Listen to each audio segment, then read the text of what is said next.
दोस्तों GSTR 9 date extension को लेकर के काफ़ी सारी कन्फ्यूज़न है, क्योंकि जीएसटी के अंदर कुछ इम्पोर्टेंट डेट्स को हाल ही में एक्सटेंड किया गया था, जिसकी क्लैरिफिकेशन के लिए एक प्रेस रिलीज़ भी इशू हुई थी।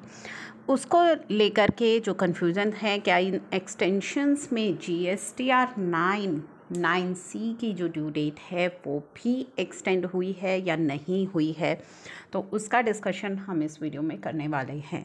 तो जैसा कि आप सभी के साथ ऑलरेडी ये चीज़ें शेयर हो चुकी हैं कि 16/4 की जो डेट है वो एक्सटेंड हो चुकी है।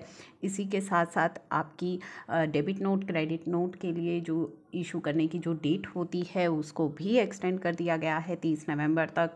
और आपकी जो रेक्टिफिकेशन यानी कि रेक्टिफाई जो आपको करनी होती है एरर्स, उनकी डेट भी एक्सटेंड हो चुकी है 30 नवंबर तक।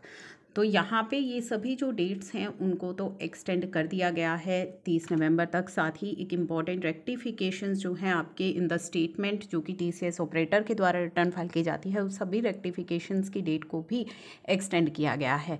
अब इन सभी डेट एक्सटेंशंस के बाद जो GSTR 9C है उसके लिए क्या कोई एक्सटेंशन अनाउंस हुई है, उसको लेकर के काफ़ी क्वेरीज आई हैं। तो दोस्तों यहाँ पे आपकी जो GSTR 9 और 9C है उसकी डेट एक्सटेंशन यहाँ पे नहीं है, यानी कि डेट जो है वो आपकी जो ओरिजिनल ड्यू डेट आपकी 31 दिसंबर रहती है वही है।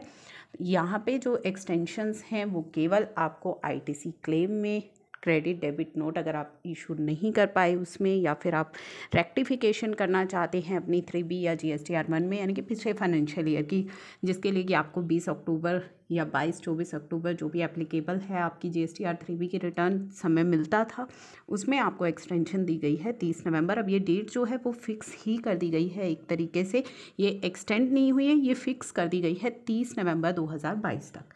ठीक है, तो हर ईयर जो है अब आपके लिए 30 नवंबर की डेट फिक्स हो चुकी है, लेकिन GSTR 9 और 9C के लिए इस तरह का कोई भी चेंज नहीं हुआ है।